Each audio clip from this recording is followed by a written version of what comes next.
Hi everyone, welcome back to another video. So welcome to another episode of this new series about sex, gender, and our self-perception of reality. I hope you guys are enjoying the series so far. This is going to be the 5th episode, and in case you haven't watched the past episodes, I'm going to put them all in the description below. And I strongly recommend to watch them in order. I'm not going to go through many things I've discussed already in those videos. I've decided to start doing episodes and start doing this series to talk about this very important but quite controversial and sensitive topic like sex, gender, gender identity, because I think there is a lot of confusion at the moment going on, especially among young people. Many things, because of this ideology, are believed to be true, are believed to be rooted and grounded on science, when in reality they're not. And my goal with these videos is to make you, viewer, to think for yourself. Use your own critical thinking abilities, reason, investigate, research facts, data, articles, and try to figure out for yourself if these things, this ideology is actually true or if it's false, if it's reliable or not, if it's logically consistent or is it not. And always believe something to be true because it is actually true, not because you want it to be true or because you feel it to be true or because you heard someone or because you read something saying that it is true or because it's the mainstream ideology and everyone thinks like that. Always investigate, research, and believe something to be true because it's actually true and it's rooted on evidence, it's rooted on facts. In this particular episode, I'm going to talk about what is the main issue, the main problem with gender identity. We have seen the sex gender definition, the distinction, definition of gender, what that is, a very recent concept, gender role, gender identity. We have seen that the biological differences affect gender, and gender is not something that is completely unrelated to biology, but in a sense is defined by biology. There are differences between males and females, not just physical, like it's not just the muscle mass, bone structure, the external genitalia, the body fat percentage, right? But it's also the brain, how males think, how males behave, how males remember things, how males feel emotions compared to females. We are different. And that's a good thing, right? Because we need both men and women. We need males and females, not just to procreate, so not just to continue the human race, but to in any aspect of society, because there are things that men can do that women can't, and there are things that women can do that men can't, and that's why we need each other. And we have seen also that the Bible agrees with this. The Bible says that men and women, male and females, are created in the image of God, and that is what makes us valuable, makes us worthy. Our worth, our value doesn't come from our sex, from our gender, from our identity, from our attractions, from our desires, from our culture, from society, from our parents, from our friends. It doesn't come even from ourself, from our own beliefs. Our worth comes because we're created in the image of God, and that's very, very important. We're created male and female, so binary. Sex is binary for human beings. And then we have how the Bible blends pretty much male, female, man, woman, father, mother, husband, wife. You see these binary categories, right, in every aspect of the social structure. But with this new gender ideology, they're trying to say, look, sex, biology, and gender are completely different and they're not related to one another. And I've tried to show that this is not the case. But now in this video, I'm going to talk about what is the main danger and the main issue with this ideology. At the very, very core, the main issue is the fact that there is a mental struggle going on. Anyone, any person that suffers from this condition called gender dysphoria is going through a mental struggle. So their perception, their mind is against the body, their sex, their biological sex, reality. So we have a battle between their self-perception and reality. And now we have always seen that when this happens, the reality is not the problem. The problem is the self-perception. And that's why we treat these mental struggles as mental illnesses, as mental conditions, and we treat them and we care for them. There are even drugs that can be given, and there are things that we can do to help these people so that their perception can be realigned and can be changed correctly to fit reality, right? And this is how we treat mental struggles. And now the main problem instead with this ideology is the fact that they're denying that this is a mental disorder, that this is a mental struggle. They're pushing the idea that this is completely normal. If you have a self-perception that is different or that goes against your biological sex, your body, that's completely normal, and that your self-perception becomes more important than your body. Your self-perception becomes more important than reality, and that you should have all the tools and all the rights to change your body, to change that reality, to fit your self-perception as much as you want and as much as is humanly possible, through surgeries, through hormonal treatment, through any other gender affirming care. And this is, if you think about it, is completely dangerous, and it's nonsense. It's nonsense. This is the main problem of this ideology. Giving more importance to your self-perception than to the reality of your biology, the reality of your DNA, the reality of your body.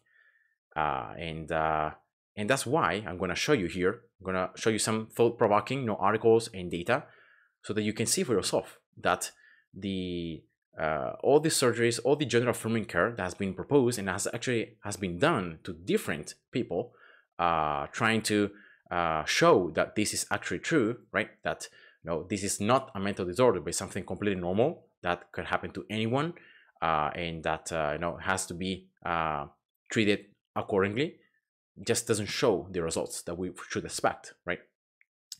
And yeah, I'm gonna just read here parts of this last side of this article. It says here that yeah, the authors of a 2005 academic paper questioned the classification of gender identity, because you can see here that the mental condition, the mental disorder, is called gender dysphoria, right? And this just means a discontent, right, between your sex, so your biology, your body, with the perceived, with the experienced gender, normally associated with a particular sex. And in the last review of the DSM-5, right, this Diagnostic and Statistical Manual of Mental Disorders, the 5th edition, has been still classified as an actual mental disorder, as a mental condition, right? And but lately, the last years, you can see how the proponents of this gender identity ideology have tried to change this, right? Question the classification of gender identity problems as a mental disorder, right? It was already questioned in 2005. Then you can see here that in recent years, I don't know how recent is, probably from 2015 onwards, there's been a growing chorus of voices contesting the pathologization of transgender lives and the dominance of medical scientific narratives about trans experience. And so, they were trying to push, look, this is not a mental struggle. This is not a mental disorder. And look here what happened. In 2019, the World Health Organization removed the gender dysphoria from the mental illness chapter and moved it instead to the sexual health chapter, changing the term gender dysphoria to gender incongruence, thereby removing gender dysphoria as a pathological mental illness. And so this ideology has been successful in actually making the World Health Organization to remove it as a mental disorder, and now it's classified as a sexual health. So something completely normal that can happen to anyone, and that has to be therefore approached and treated accordingly. Now remember that the vast majority of today's mental health professionals, though, follow and agree with the current DSM classifications. So if you go to a psychologist or psychiatrist and you're a teenager or you're experiencing this discontent between your perception and your body, and reality, they're gonna diagnose you with gender dysphoria, and therefore they're gonna treat you and they're gonna care for you accordingly to that mental struggle that you're going through, right? But instead, unfortunately, if you finish on any of those professionals, right, health professionals instead, that have been following the last changes, right, because of this ideology, rather than being helped, rather than being diagnosed with gender dysphoria, you're going to be diagnosed with gender incongruence, and therefore you're going to be proposed hormonal treatment, you're going to be proposed surgery, you're going to be proposed any other gender affirming care to adapt and to fit your body and your biology, to fit your self-perception. And this is the danger, this is the crazy thing about this. And now, just to make you think about this, I'm gonna show you, first of all, what is the prevalence of the gender dysphoria in males and females. You can see that males, it is roughly 1 in 10,000, so it's 0.05% to 0.014%. And for females instead, is 2 or 3 every 100,000%, so it's even lower. Remember, again, sex is not assigned at birth. This is, again, something that has been changed because of this ideology, right? Sex is not assigned. You are born with a sex. We are either a male or a female, and that is rooted in your DNA, in who you are. So your sex is not assigned. Your sex, you're born with it, all right? So again, this change in the terms assigned, sex assigned at birth, all that has been changed, again, because of this ideology. It's not, it's very recent. So again, sex is not assigned. You're born with it. And now, let's take a look here at the actual definition, the actual description of this gender incongruence, this change that the World Health Organization has done, right? And look here what they describe. It says here, gender incongruence, right, is characterized by a marked and persistent incongruence between an individual's experienced gender, again, self-perception, remember, and the assigned sex. Again, this wording that makes no sense, but whatever, which often leads to a desire to transition in order to live and be accepted as a person of the experienced gender through hormone treatment, surgery, or other healthcare services to make the individual's body align as much as desired and to the extent possible with the experienced gender. The diagnosis cannot be assigned prior to the onset of puberty. Gender variant behavior and preferences alone are not a basis for assigning the diagnosis. And this is it. Like, this is the actual description. And this is the problem, as I said before. We're giving, because of this ideology is giving more importance to your self-perception than to the reality of your biology. And you have all the rights and all the tools to change that body, to change your biology as much as possible, right, to fit your perception. Now look here at how instead another pretty common mental disorder, an eating disorder in this case, is treated, like anorexia nervosa. And look here again, I'm going to show you the very last phrasing here. It says, so from here, low body weight is accompanied by a persistent pattern of behaviors to prevent restoration of normal weight, which may include behaviors aimed at reducing energy intake, like restricted eating, purging behaviors, like self-induced vomiting, misuse of laxatives, and behaviors aimed at increasing energy expenditure, like excessive exercise, typically associated with a fear of weight gain. Low body weight or shape is central to the person's self-evaluation or is inaccurately perceived to be normal or even excessive.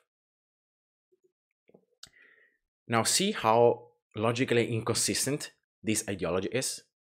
So for one side, they have pushed to change gender dysphoria, right? To change it so that it's not anymore a mental struggle, right? A mental disorder, no? Because it's something completely normal. And therefore, because of it's something completely normal, you have all the rights to change your body and to align it as much as you want to your perception, right? But then for anorexia nervosa, instead, what we're doing is correctly, right? We are trying to change the perception of the person. So the self-evaluation and the perceived that is inaccurate, is wrong, right? We are changing that to fit reality, to fit the biology. So if we would be consistent, why are we helping an anorexic person, people suffering from anorexia, why are we helping them, right? If the perception, right, because of this ideology, right, I'm trying to lay down a possibility here. If this ideology is presenting the fact that your perception of who you are, of your body, of whatever, right, is more important than reality and your biology, and therefore you have all the right to change your body, to change reality as much as you want to fit your perception, why then are we treating anorexic people as if their perception is inaccurate, right? Shouldn't we helping anorexic people to be more anorexic? Shouldn't we align their body, their body, their biology to fit even more their self-perception about their weight or about how they look like? Right? We're not, because we understand that this is a mental disorder. Something is wrong. There is a mental struggle. Their perception is wrong. And therefore, that's why we treat them, we care for them, and we try to help them to realize and to align their perception to reality. We're not doing the opposite. We're trying to align their perception to reality. And this is what we should be doing for the people suffering from gender dysphoria, right? But because of this ideology, it's now being changed. And now, rather than helping these people to realize that their perception that they have is wrong and that we should be helping them and caring for them and treating them so that the perception aligns with the reality of their body, right, to the reality of their biology, now we're changing, and because of these ideologies, the ideology is trying to push to change now your body, your reality, as much as you want to fit your perception. So your perception becomes more important than reality. And this is just nonsense. It's very, very dangerous. And it's logically inconsistent, because in how we treat any other mental disorder, any wrong self-perception of your body. And now, last thing I wanted to say is that studies actually show that this is the wrong approach, and that treating gender dysphoria as if it's something completely normal, it only brings more harm and more harm than good, right? And there has been studies that show that even after gender-affirming surgery, in this case it's just surgery, that at the beginning patients have a higher quality of life. So they feel improved, they feel better, right, in their new bodies, or they feel that their bodies are aligned more with their perception, so they feel happier. But then, even after that, the rates of mental disorders and mortality remain still increased. So anxiety, depression, suicidal rates seem to go lower right at the beginning, but then they rise up again. Why? Because we haven't treated properly the root of the problem. The cause of the problem, of the struggle, is still there. And this is not just this one. There are many, many studies, for example, this one here, that show that although surgical treatment led to an initial trend towards improved quality of life, this decreased with time. So at the beginning, there is an improved quality of life, but then you go back to the same struggles that you had before you had the surgery. Because again, the problem is the mental struggle between your perception and reality. And as much as you want to fit reality, want to change your biology to fit your perception, there is still this struggle, right? Because you have a reality that can be changed. Biology, despite all the surgery, all the hormone treatment that you can do, cannot be overridden because you're born with it. It's printed, because of your DNA, it's printed on every single cell of your body, and you can't change that. So even by all these hormone treatment, any gender-affirming care, any surgery is at the outside trying to change it and to fit it to your self-perception, but at the root, at the very core, inside, it's still the same as before. And that's why this struggle goes on. And there are actually even studies here that show that the transgender community have more high rates of anxiety, high rates of depression, and high rates of suicidal rates. And remember, this is not because of society that is transphobic, that is limiting them, or it's not. It's because of this ideology. The ideology is the danger, right? Because it's pushing this idea that this is something completely normal, and rather than being treated properly as a mental disorder, is being helped, is being indulged, and this, at the end of the day, as the results show, do not produce anything good, because the root problem is still there. This is going to be this episode. In the next episode, I'm going to discuss about one very common objection that is presented at this case against this what I've been discussed. And I hope you enjoyed. Thanks for watching. God bless you, and see ya. Bye bye.